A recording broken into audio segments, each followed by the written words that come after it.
Welcome everyone to our grant writing info session. My name is Mohammed and I'm joined with Ryan Knight. So let's get started. So before we begin, we just like to go over some Zoom meeting etiquette. First, we would like everyone to change their name to the name that they registered with. This is just so we can identify them easier. Also, you don't have to turn on your camera if you're not comfortable with it. It's recommended. Also, you can raise your hand if you have any questions or would like to add anything. This is just so you can get our attention. And don't hesitate to ask any questions in the chat. You can also ask questions through there. And to also mute your mic. This is just so there's no interruptions throughout the session. Also, we would like to acknowledge the First Peoples and traditional land. We would like to begin by acknowledging the indigenous people of all the lands that we are on today. While we meet today on a virtual platform, I would like to take a moment to acknowledge the importance of the lands which we call home. We do this to reaffirm our commitment and responsibility in improving relationships between nations and to improving our own understanding of the local indigenous peoples and their cultures. So a little bit about Empowered Forex. Empowered Forex is a business consulting firm. We support all entrepreneurs by providing co-working and business service memberships, as well as training and consulting. We can help you with business planning, operations, financial projections, bookkeeping, grant writing, and marketing strategies. We have various offerings depending on where you are in your journey from ideation to scaling up. If you'd like to learn more or connect with us, please visit our website at empoweredforex.com, or you can email us at connect@empoweredforex.com to set up a discovery call. So here's a brief list of some of the training programs that we offer here. There's the Social Enterprise Certification Program, the Mental Health Standard Certification, the Mental Health Supporting Youth Certification, and the Grant Hunter University. And here's also a list of some of the services we offer at Empower Forex. First is our virtual offices that we have at 3 different locations. There's the Ottawa, Scarborough, and Brampton location. This is where you can obtain a professional address, as well as business support and many other things, as well as marketing, grant writing, technology, and management related services. Lastly, we offer BizGrams, which is a promotional live show meant for entrepreneurs to promote their business.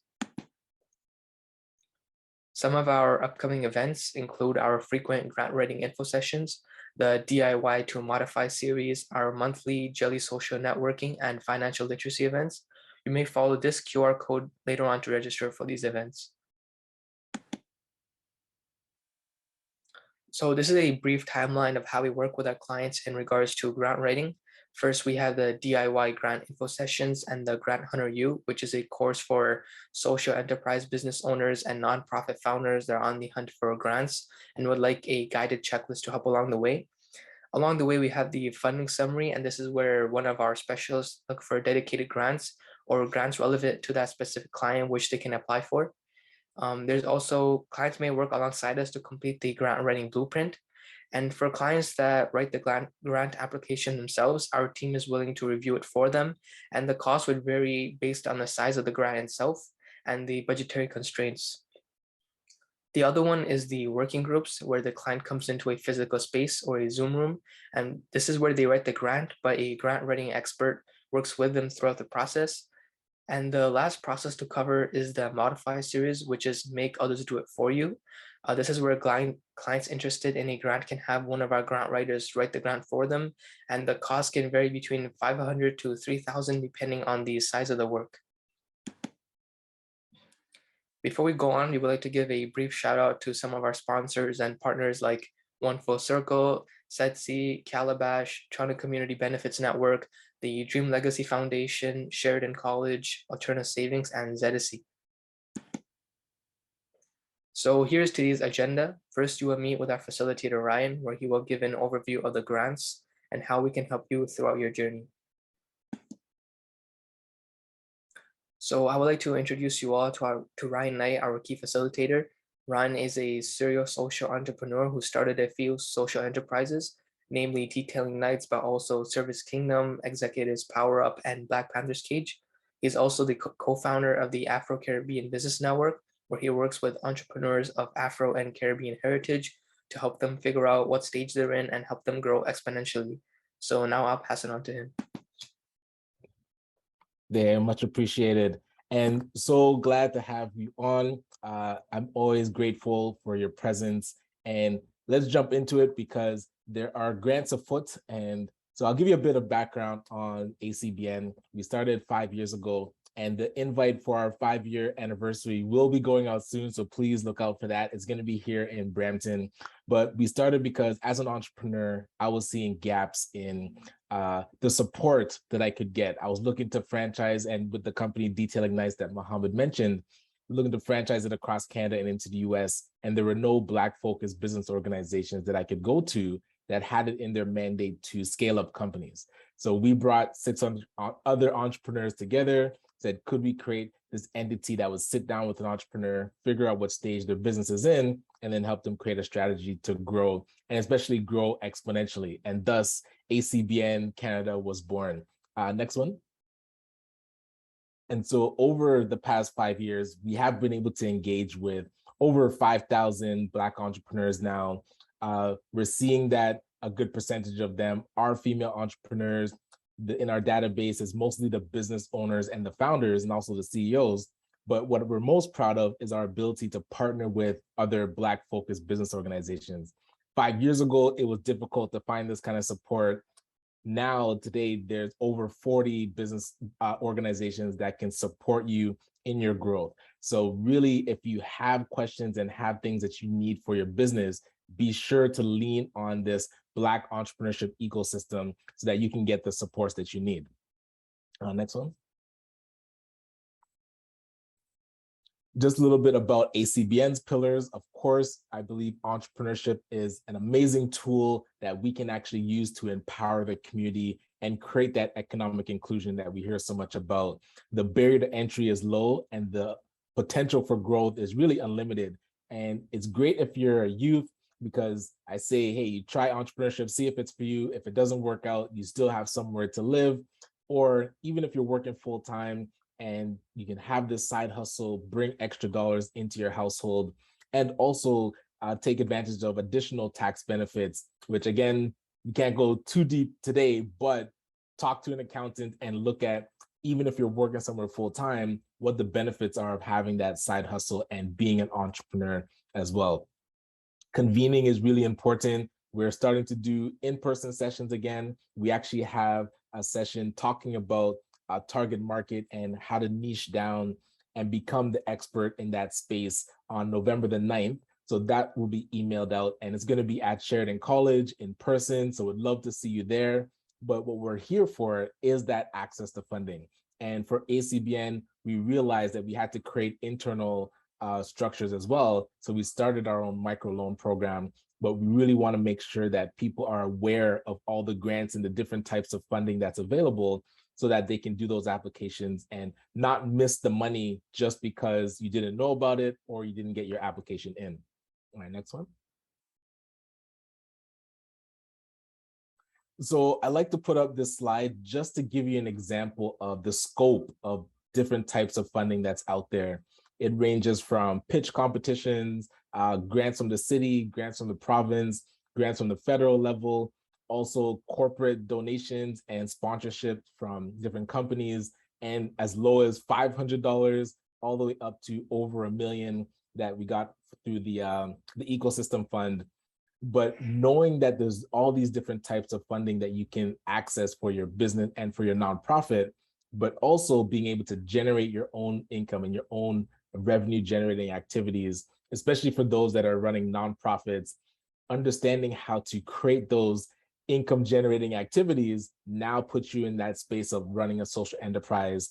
And for businesses that are already selling products or services and generating income, understanding the impact that you have in the community really builds you operating as a social enterprise as well. Next one. But beyond us just getting money, what I'm most proud of is the ability to help other organizations get funding as well. And we use these as a few examples, but Rescue Youth International, they are doing great work here in Brampton and the Peel area, working with youth in the education system and the justice system, but weren't getting the grants that I would say they qualify for. I mean, a lot of the work that they're doing but didn't have the time to really sit down and be researching grants and applying for grants all the time.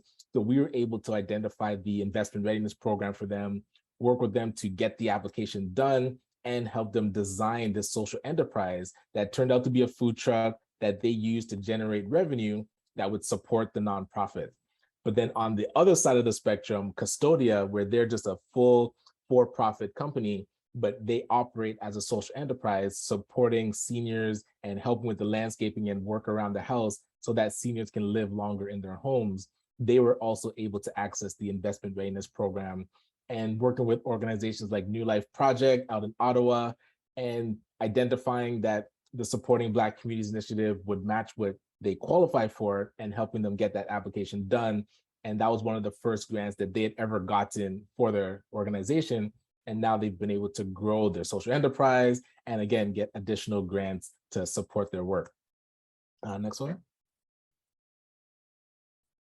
All right, so you'll hear me talk about grant writing blueprint. We're not going to go too deep into business plan blueprint. That's for another session. But the grant writing blueprint is the tool that we use to support entrepreneurs and for, I guess, executive directors with their grant hunting journey. Because I don't consider myself a great grant writer. I'm not academic, but I do consider myself a grant hunter, where now anything and everything that I qualify for in the grant sphere, I apply for. And if I don't get it, I make sure and follow up and really advocate to see why I didn't and adjust and improve the application. So when for Detail Ignites back in the day, when we first got our Youth Opportunities Fund grant, which was the most money I'd ever gotten, it was like over $200,000 as a grant.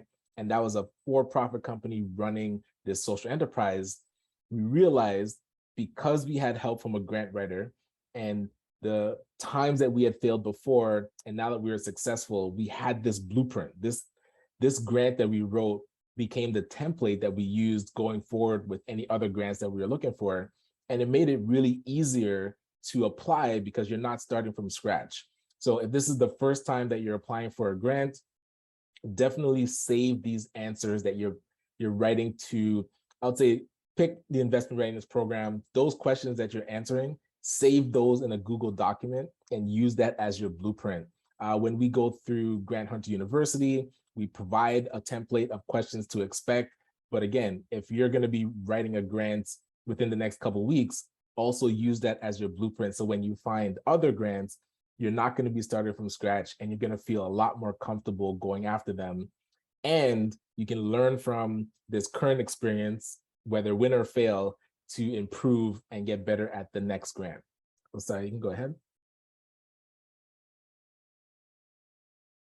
All right, one thing I did want to touch on as well, the federal government here in Canada does have this business benefits finder portal. So this will be shared afterwards with the information that's sent out, because this link, you're able to answer questions about your business, and the federal government, it spits out all these different grants, wage subsidies, resources that you qualify for your company, and then you're able to access them.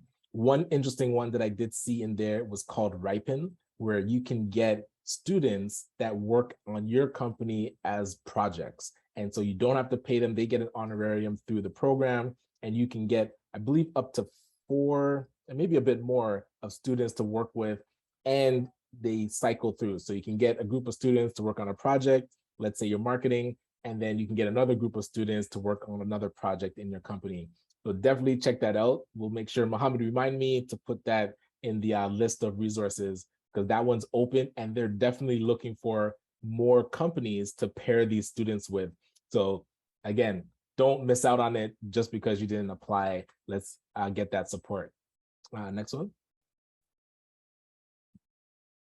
All right, so actually, if you can stop sharing, I'm going to share my screen so that we can start looking through some of these grants that are currently available. So just give me 1 sec. All right. Actually, let me pull this to a new tab because my tabs are getting out of control. So the Black Opportunity Fund, they created a program in partnership with CIBC, where CIBC has a loan program that you can get up to $250,000 for your business. Actually, I'll show you a little bit of what that looks like. So this program, you're able to start an application. You can get up to 250,000, and they split it into two kind of streams. There's either equipment and leasehold improvements or working capital. So working capital does have a cap. I believe it's here. Yes, you can get up to $100,000 for working capital, and you can get up to $250,000 for leasehold and equipment, leasehold improvements and equipment.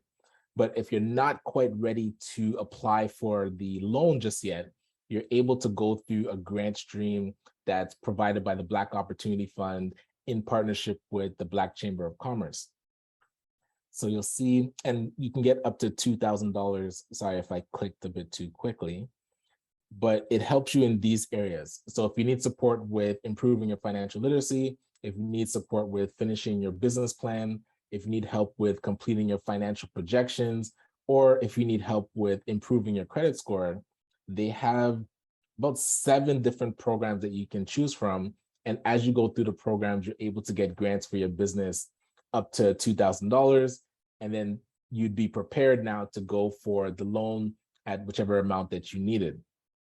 So one thing I did notice, if you don't want to apply through the loan to get access, you can just apply directly to the Black Chamber of Commerce. And I'll actually put this link in the chat for you.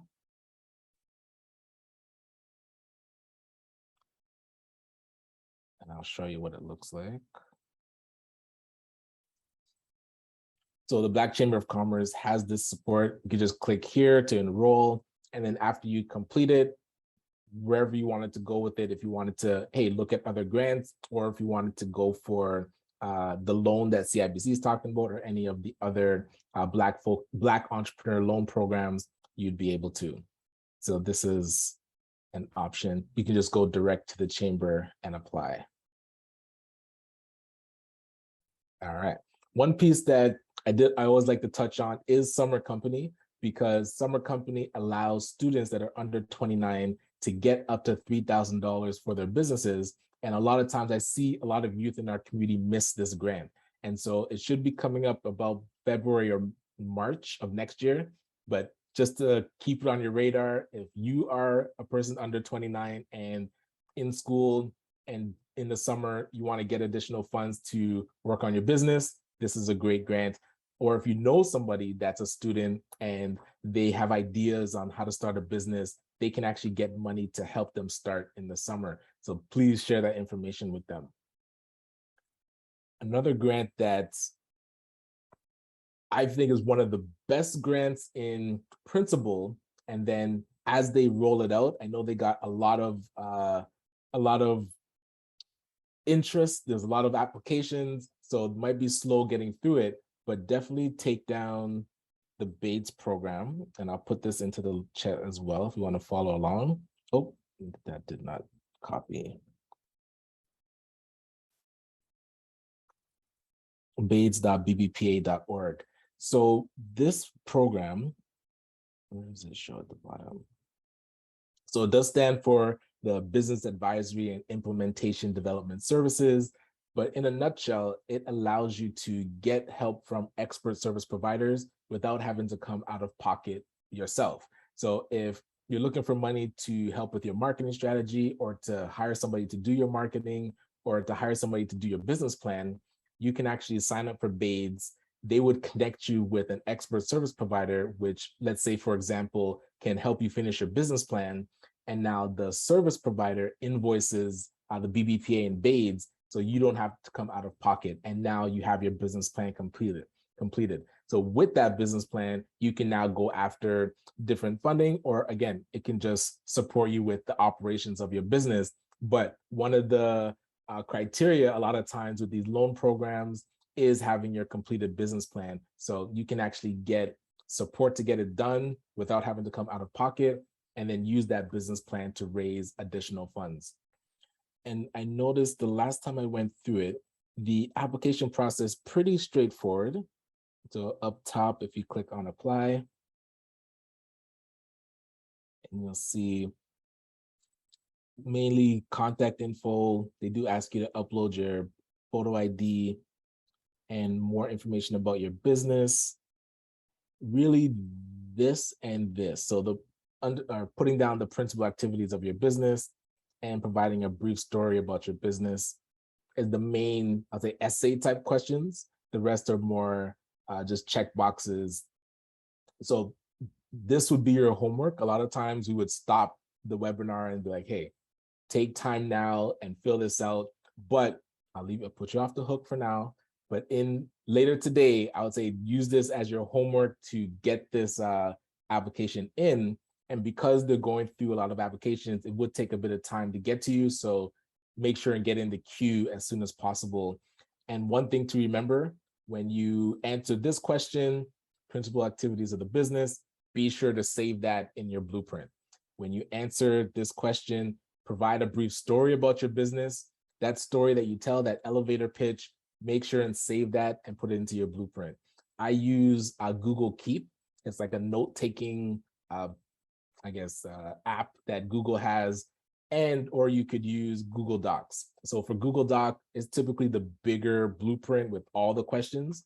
With the Google Keep, it's like quick access. When you're going to be applying for these types of grants, it's just in a place that you can grab it really quickly. Actually, I'll show you real quick what it looks like. So something like this, where you can just make notes. So for each of the companies that I have, it's quick. You can just grab information quickly. All right, where did that go? Okay. And did I put that one in the chat? Yeah, the Bates one. All right. So the Digital Main Street, they have a couple grants that are active right now. If you've been on a previous session, you know I talked about the RAISE grant, which was kind of on pause, but it was supposed to be opening back October. I think they were just finishing out the previous cohorts. So November, stay tuned that this is going to open back.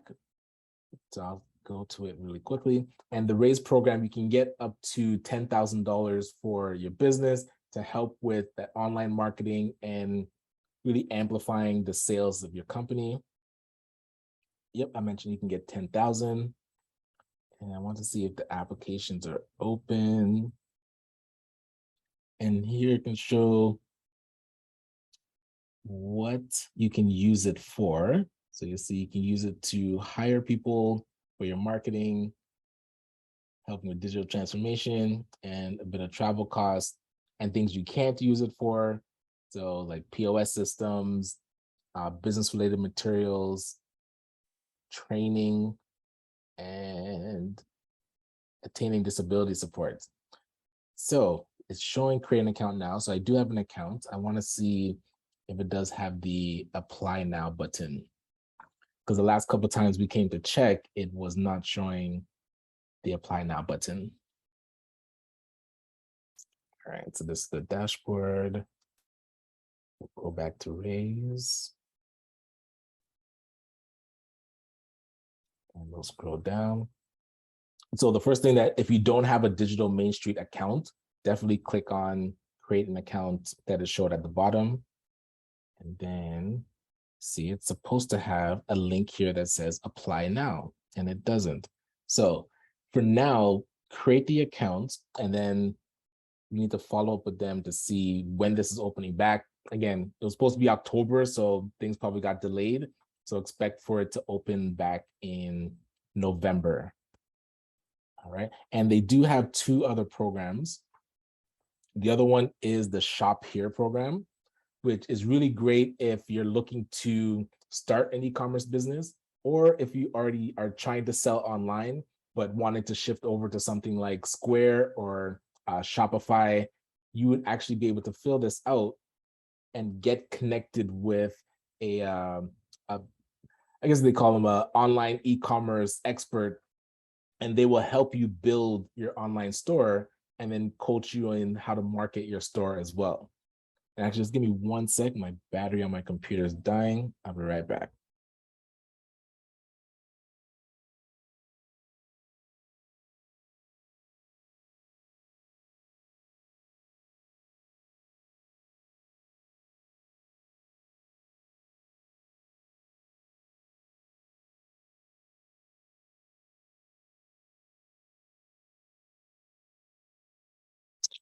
All right. So sorry about that. Is that good? All right. So yes, if you are looking to sell online using Shopify, this is a great way to start. It extends the Shopify, what do they call it? The trial. So normally you only get 14 days. When you go through this program, you get 90 days and you get somebody to work alongside you to get the store done. The other one is the Canada Digital Adoption Program. So with this program, you can get up to $2,400, again, to help with costs relating to adopting e-commerce and doing online marketing. So you'll see, depending on which province you're in, you would like, there's a link it takes you to. So if you're in Ontario, oh, this looks different. So I'm here. So you click on CDAP and eligibility. It'll ask you some questions here. All right, you would test there and you would submit. So this is what the application looks like. I know one thing about this program, it did ask that you had at least one employee. So if you don't have a payroll account, you may not be able to apply. I'm trying to see if it says it. No, it doesn't say it. Okay. So something to look out for. If you don't have an employee, I do think that disqualifies you, but still look through it and see if you're able to apply. All right, so I put that into the chat as well.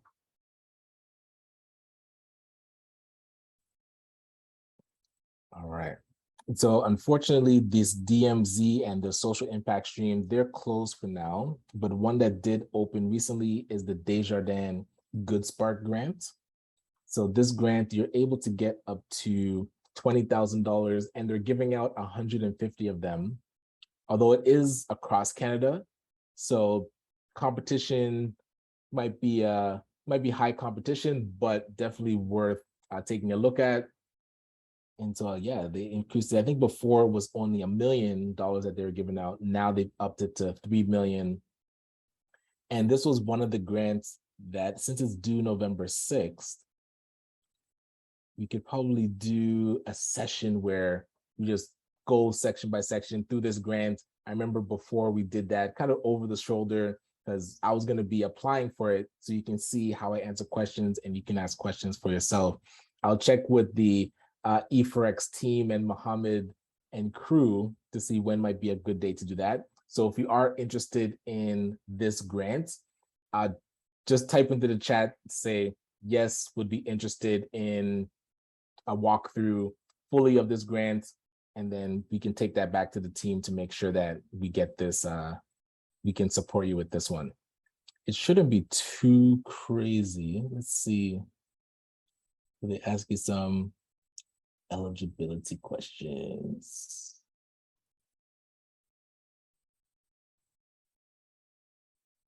Okay, so had your business been registered for at least 1 year? So, okay, that's good to know. They're gonna ask you for your business number. So if you registered for less than a year, so by October 1st of last year, don't qualify. You have a minimum 1 employee. So this is where they have that that requirement again. So if you say yes, and to be eligible, not affiliated religious, you could not have gotten the grant before, you can't be a charity or a nonprofit, and you can't be a franchise. All right, and is the applicant authorized to make decisions? Yes, and they're going to be, does your project meet one of the 4, oh, what is this? So they want to help with sustainable development, employment, innovation, or community impact. Okay, so let's say yes. So we go next. Yeah, contact info, small business details. See where this question is coming up again. They give a bit more space here. So if you only had, let's say, an elevator pitch, then using that to start this off and then flush it out and then save that answer and put it into your blueprint. Let's see, is the ASUAN. The idea to apply to as many grants as possible to keep options open, or is it best to apply to one only? My answer is definitely to apply to all that you qualify for. Just picking and selecting one doesn't benefit you at all. There's no disqualification. Let's say if you apply for Desjardins, if you apply for the Visa one or the BMO one that was open recently, or the investment readiness program that we're going to talk about, or Digital Main Street, there's nothing stopping you from applying for all. So yes, you could definitely apply. I suggest applying to all that you qualify for. So yeah, we're going to find a date and do a full walkthrough of this so we can answer these questions. All right, Mohammed, put that on my radar to find a date, and it closes November 6th, actually. That's the thing, my courses, oh shit. Oh, no worries, Patricia. All right. Let's see. Okay, so actually, I'll touch on the investment readiness program in a sec. I did want to check in with this Toronto Enterprise Fund, because I know the last time that we talked about it, it was still open, but was closing relatively soon, because they were going through their process where they do initial 101 webinar, then they do a 201 workshop, and then it opens it up to the applications. On this site, you can watch the previous recordings, but I do want to see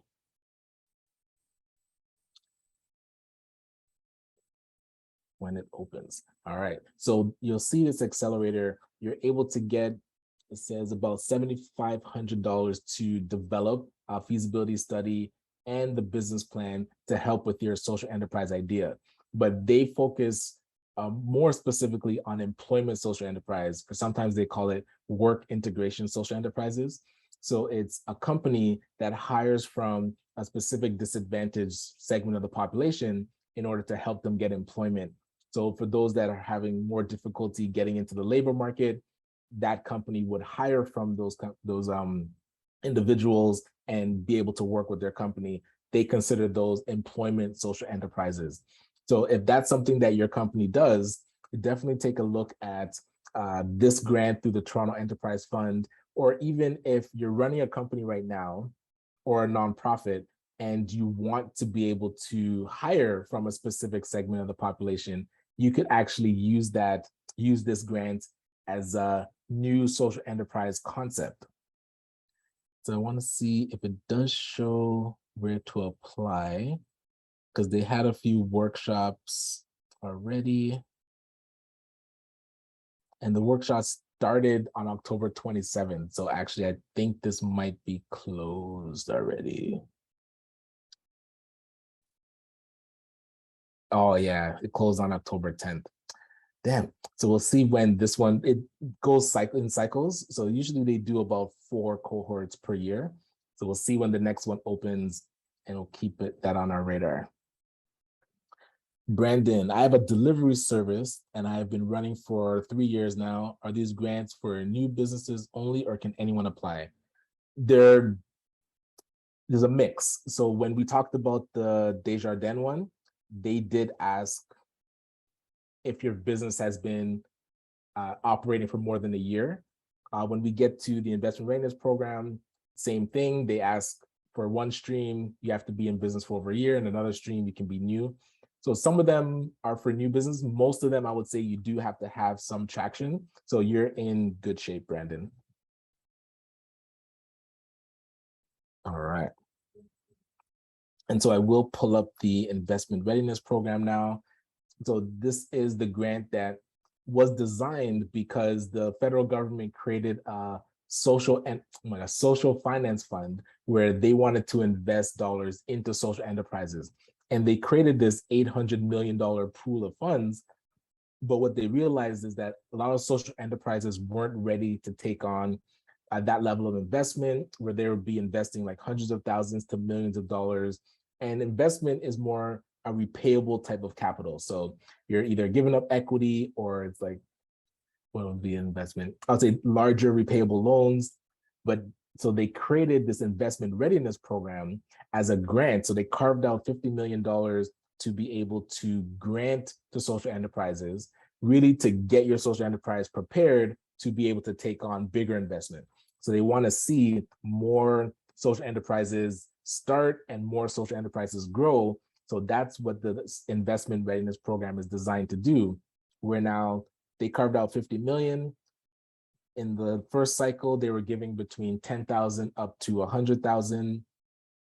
In this recent one, I've seen is giving between 10,000 up to 75,000. So there's 5 granting bodies, but 3 of them have very specific criteria. So the National Association of Friendship Centers, they're more focused on Indigenous entrepreneurs, and so SPOs, that is social purpose organizations. So a nonprofit that supports the community, them creating social enterprises, but it's also, so this would not qualify for for-profit companies. Chantier de l'Économie Sociale, they are focused on social purpose organizations in Quebec. And then the Canadian Women's Foundation was focused on women-led social purpose organizations, and you had to be a charity. So for those 3, very specific, if you do qualify for those, I believe the Canadian Women's Foundation is rolling. And I last checked, the Quebec focused one was rolling as well. I believe the Indigenous one did close, but if you are Indigenous, definitely check to make sure. But the 2 that are open right now are the Community Foundations of Canada and the Foundation for Black Communities. So they're somewhat combined, because the Foundation for Black Communities was able to get a carve out, I believe about 1.5 million, but within the Community Foundation's ecosystem. So the application that you're going to see actually has them both on the application, and then you select which stream that you want to go to. But also I want to open up the, I'll open up this so I can put this into the chat.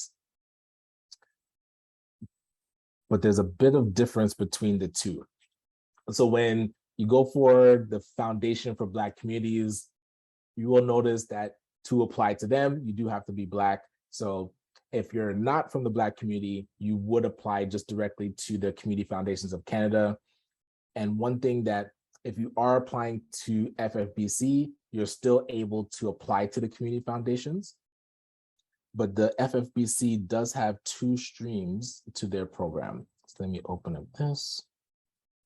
Oh, down here. So they have something that's called the Explore stream.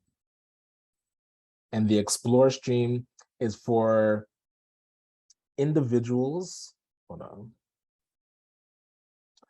individuals or unincorporated groups. So this is where, Brandon, you're asking if you can be, if you have to be in business for a while, or you can, if it's for new companies. If you're a newer entity, you would be able to apply to this Explore stream. It is capped at 25,000. So, but if you're an individual or you haven't registered yet, you'd still be able to apply, but you're just capped here. And it does show some examples of what people can receive funding for. So for example, like to do a feasibility study for a new landscaping business, you can get Black parents to receive funding for creating a cooperative daycare. Charitable organization gets money to pilot a community bonds and micro-lending program, or Black individual receive funding to do a business plan to create culturally appropriate meal prep services. So these are just examples, but can get you kind of thinking of what type of programs, if you just as an individual wanted to apply for. So the other stream is the Stabilize and Build stream. So this is where you would have to be registered. It doesn't say you have to be in business for a certain amount of time, but you can't be unregistered, or you can't be just an individual, and you're able to get up to 75,000. And this is where, I mean, they have some examples here. Actually, I'll put this link into the chat so you can look through it. And you can use it for staffing, a few non-staffing costs, such as purchase services or workshops, and to cover a bit of overhead and administrative costs. But you'll see the ineligible, so it can't be just your general fundraising. You can't use the money to create or add to an endowment. I can't use the money for an unrelated project. It can't be partisan political activities and projects established for a religious purpose or projects outside of Canada. So this question comes up often where you might be working with a certain country outside of Canada, another country, and if your impact is supporting outside of Canada, you wouldn't qualify. So it does have to be specific to work being done in Canada. All right. And so the apply now will take you to this, what do you call it? SurveyMonkey application. And so next week, we are going to be talking about the investment readiness program specifically. So if you missed last week where we talked about it, that's where we go deeper into the actual application. So when you click on apply, you do need to create, what do you call it? An account. And then you'll see down here, you'll be able to continue an application. And then we're going to go through this. So tune in next week and we'll actually open this up and show you the different questions, or you can request the recording from last week where we did that to get an idea. All right. And also for this investment readiness program, we are doing the working groups on this one. So it is starting Monday. So Mohammed, if you're able to put that link in the chat, because the working groups allows us to go section by section. You can ask questions. We're able to work alongside you as you're doing the application. And by the end of the week, we can get that grant done. So if you want to do it on your own, hey, by all means, I wouldn't say it's one of the more strenuous grants, but if you do want somebody to work alongside you, definitely join our working groups, because it's easier to ask questions and see how the person leading is answering the questions and how others in the group are also answering questions. It a lot of times unlocks, or if you have writer's block or you get stuck, it helps being part of a group. All right.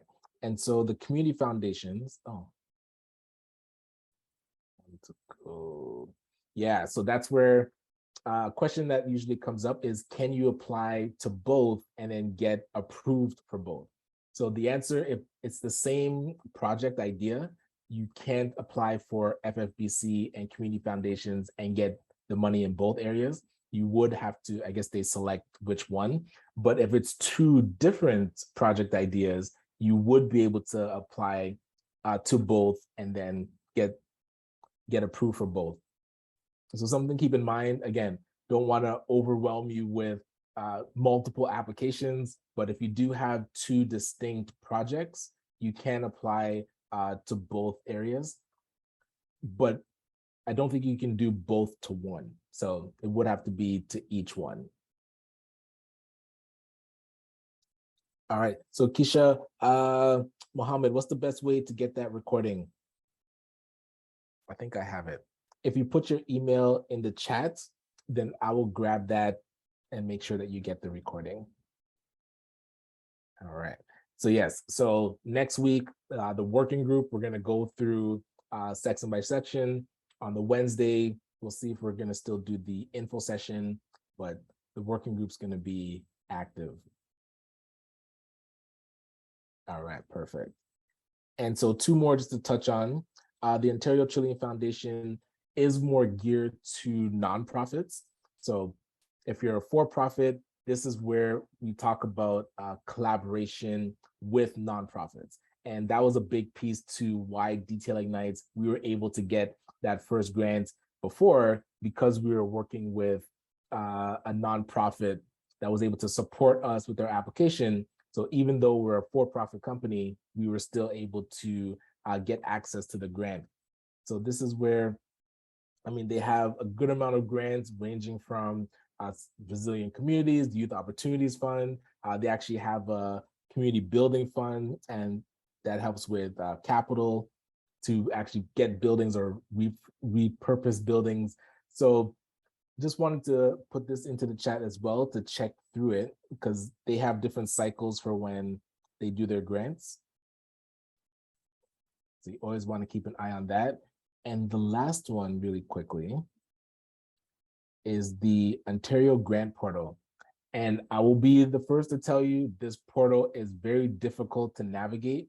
It is something I typically feel bad sending people to the site, because the process to get grants from the Ontario government is quite tedious, but you can see at any given time they have 15 to 20 grants available. So if there's something here that you aligns with your mission, and so if you're a nonprofit, definitely take a look, because you don't want to miss money that you qualify for.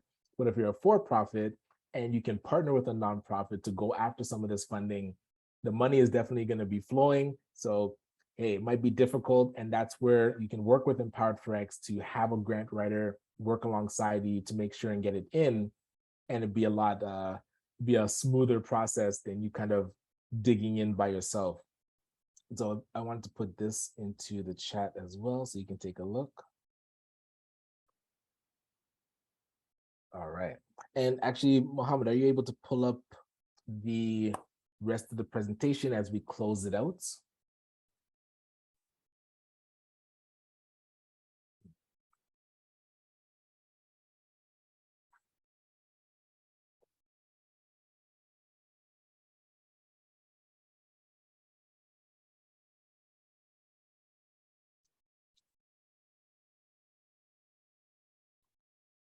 Wonderful, wonderful. And yeah, just to reiterate, we do offer, so if this is overwhelming, if you feel like, hey, just take this off my plate and help me with grant writing, we do offer that service. So definitely reach out. Mohammed, if you can put the email connect@empowered4x.com into the chat, actually. Yeah. Because that way you can reach out, let us know kind of what you're working on, and then we can walk you through the process. I know it does range between about 500 up to 3,000, depending how complex the grant is. Oh, sorry, you can go to the next one, Mohammed.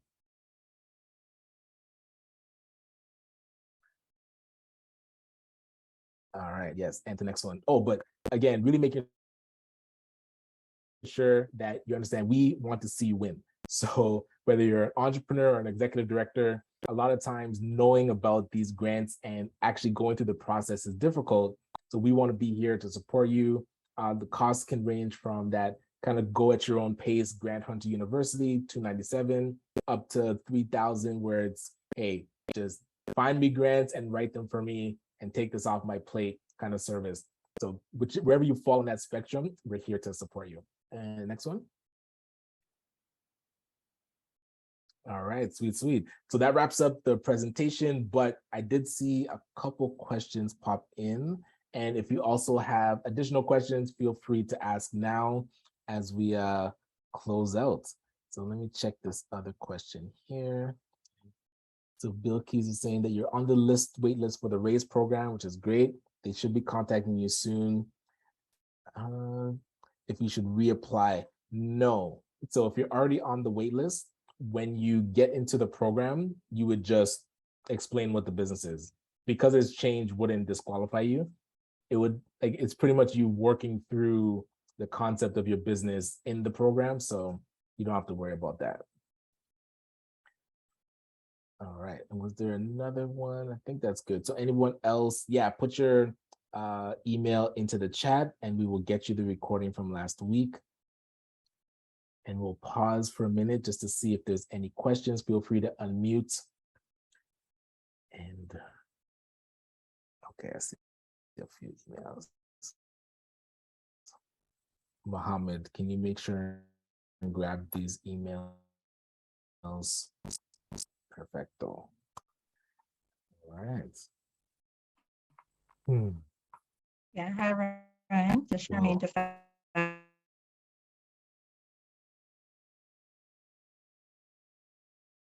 asking for 5 minutes when you're finished. Please don't leave. We have some events coming. I will just those links